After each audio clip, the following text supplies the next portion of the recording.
তো বন্ধুরা আবারও কলকাতা নাইট রাইডার্সের কিছু নিউজ নিয়ে চলে আসছি। তো বন্ধুরা নিউজ দেওয়ার আগে সবার প্রথমে কিন্তু হ্যাপি বার্থডে টু হর্ষিত রানা। হ্যাঁ বন্ধুরা, হর্ষিত রানার কিন্তু আজ জন্মদিন, যেটা কিন্তু সে সেলিব্রেট করছে। হ্যাঁ বন্ধুরা, তারপরে যে নিউজটা বেরিয়ে চলে আসছে মিচেল স্টার্ক সম্বন্ধে। হ্যাঁ বন্ধুরা, মিচেল স্টার্ক কিন্তু একটু মন্তব্য করেছে। হ্যাঁ বন্ধুরা, মিচেল স্টার্ক বলেছে কেকেআরের বলাররা যদি আমাকে জিজ্ঞাসা করে তাহলে কিন্তু আমি জ্ঞান ও অভিজ্ঞতার সমস্ত কিছু প্রদান করতে সক্ষম তাদেরকে, এবং আমার যেটুকু জ্ঞান ও অভিজ্ঞতা আছে সেটুকু কিন্তু সম্পূর্ণটা তাদেরকে ঢেলে দিয়ে তাদেরকে একটা দুর্দান্ত কিন্তু বলার করতে চাই।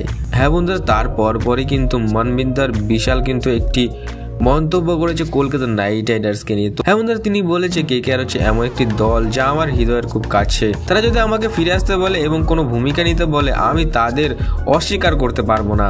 বিশাল অবসর নেওয়ার পর অতীতে কেকেআর এর সাথে ট্যালেন্ট স্কাউট হিসেবে কাজ করেছিলেন। তারপর পরে কিন্তু আরেকটি মন্তব্য করেছে বিশাল। হ্যাঁ বন্ধুরা, গৌতম গম্ভীর যখন অধিনায়ক ছিল তখন আমরা দুবার খেতাব জিতেছিলাম। সে সময় তিনি যেভাবে দলকে পরিচালনা করেছিল তা সত্যি অপ্রশংসনীয়।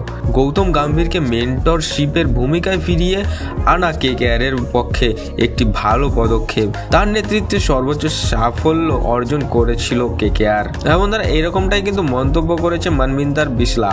তো বন্ধুরা, কলকাতা নাইট রাইডার্স এর কিছু নিউজ নিয়ে এই ছিল আজকের ভিডিওটা ভালো লেগে থাকলে এইটি লাইক কমেন্ট সাবস্ক্রাইব করতে আমাদের পাশে থাকতে অবশ্যই বলবো না। তোমরা দেখা হচ্ছে নেক্সট ভিডিওতে।